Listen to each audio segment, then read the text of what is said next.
Welcome to the Digital Marketing News. I'm Tiffani Allen. And with your first story this week, I am Joshua Nite. It's true. Hey, you know what people like to watch? What? Videos. Oh, Much like this one. right. And you know where people like to watch them? Internet. And the internet, yes. But I was thinking of Facebook specifically. Okay. Some of you might actually be watching this video on Facebook, should the algorithms be kind to us. But marketers who are trying to get people's attention on Facebook are going to find it a little bit easier because Facebook has announced their Video Traffic Source Insights. Oh. Now, this is a little counterintuitive, but what it is it gives you insights about the source of a certain kind of traffic. Well, video traffic, right. So this is a new dashboard. It's actually kind of graphically compelling, really easy to look at, and it gives you your video watch time and retention data, and it's divided into separate audience categories as well. Okay. So you can look at people who are followers of yours, people who found it through a share, people who had it recommended to them by the algorithm, and people who were reached by your paid campaigns. You can kind of break it all down into those categories. In addition to these new tools, Facebook gave us a couple of little hints, best practices for how their algorithm picks things to choose. They said, if you're looking to increase your reach, you want to publish at least 1 to 2 videos per day. If you have an exceptionally large follower base, you may want to be even more frequent than that. They said that the algorithm prioritizes distribution for videos that are at least 3 minutes long. Okay. Not coincidentally, that is the number of minutes that gives you eligibility for some interstitial ads. Okay. So maybe some content they want to help promote. But they said most of all, the algorithm's going to promote pages who inspire regular returning viewership. So if you want Facebook to recommend your stuff, build that audience through regular, consistent, quality content. That makes sense.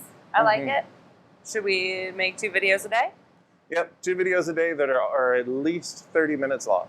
Perfect. We'll get on that next year. Speaking of social media, And we were. have you heard of LinkedIn?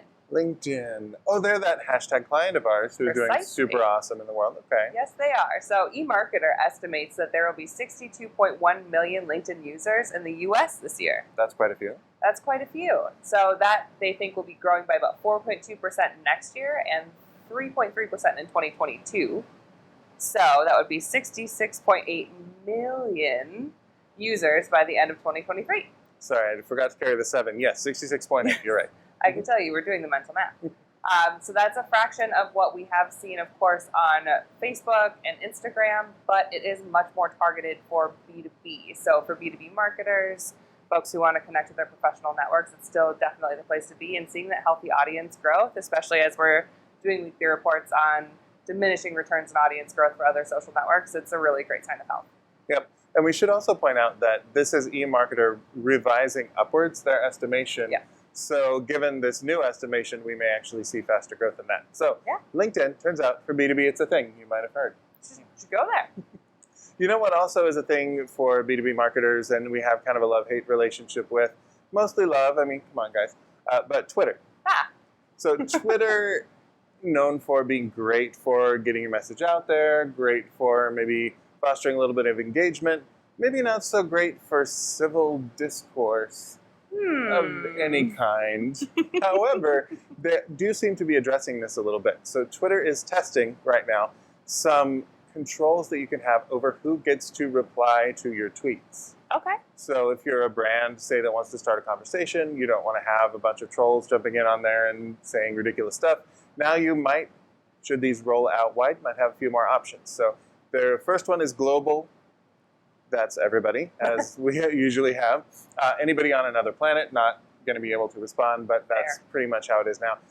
But then you can narrow it down. You could say group, which is just people that you follow and people that you mention in that specific post. And you can further limit it by panel and just have the people that you mentioned in the post be able to respond. And then finally, there is statement, which no one can respond to but you. So I can see the value of this, though, if it gets wide, for one, to be able to say stuff and nobody can say anything back. Right. But also for influencer marketing. Imagine if you were saying, hey, you 4 amazing people who are marketers and have insights, what do you think about this? And only they can respond. So keep your eye on that. That's something that Twitter is rolling out and testing. And if it goes well, it should be coming to your inbox sometime soon. Speaking of Twitter, do you want to hear a story? I do. Okay, so there are more people that complain on what social network than on Twitter? WhatsApp. No, it's Facebook. Facebook, really? I too was shocked by this.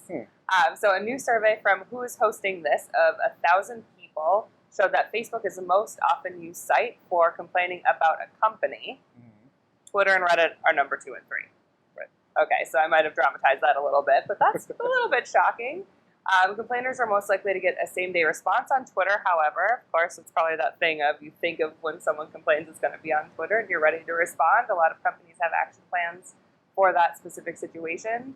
Of course, these folks aren't just complaining in general. They're complaining about bad customer experience, bad service, things of that nature, most of the time. So only 36% said, though, after complaining on social, the brand apologized and offered compensation from that experience. So we see a couple of pretty big opportunities there for marketers. One, if there is a platform that people are more likely to complain on, you should probably keep an ear on that platform. Yeah. And 2, if somebody's complaining, then maybe respond to them. And if you're going to complain on Twitter, make it a statement so nobody can respond. Right. Or just a panel and call out 5 other people who are also mad at McDonald's. Anxiously awaiting your response. Right. Great. Finally, I want to talk a little bit about Instagram stories, because it is something that I am still struggling to understand, but that I think for a business purpose, marketers should be paying attention to. We have some new benchmarks from Rival IQ. They looked at 29,000 stories. Wow. And 145,000 individual frames within those stories. So as we know, stories have frames that are, each one can be an image or an animation, and you can kind of swipe through them as you do with the Instagrams. But these stories are getting a lot more reach compared to posts. Oh. So they are kind of becoming one of the primary ways that people interact with the site. So they found for their benchmarks, the average brand is posting stories 9 times per month, but the most active are getting up to every other day. Wow. The stories. Stories also just have a higher reach rate across the board than posts. It can be 3 to 5 times the rate, depending on your number of followers. Wow. So, and the lower number of followers you have, the higher percentage of those followers are going to get reached by stories or by posts. But stories are consistently hitting at a much, much higher rate. So, but across the board, the reach rate is down a few percentage points for stories and posts as well. So that 3 to 5x boost from having a story rather than a post is definitely something to keep an eye on. Yeah, definitely. And when reach is declining, you do want to focus on things like viewer retention, better engagement, to make sure that when you are reaching folks, you're getting the best bang for your proverbial buck. That they might stick around a bit. Maybe engage with your stuff. Yeah. Yeah, that's kind of the goal. That's the dream. So retention rate through slides is up slightly from last year. So from folks sliding from image to image, that is up a bit. So engagement is rising. Retention rate does drop with every slide added. So about 5 frames per story is what they're telling us is kind of the sweet spot. That's where you should start. And the median for stories is 3 frames per story. So on average, about 3, though over 25% of brand stories are 1 frame only. So it seems like there's a bit of an opportunity there. If you're a 1-framer, you could probably add a couple more without dropping too many users. Right. But if you're up at it went all the way to 12 plus frames.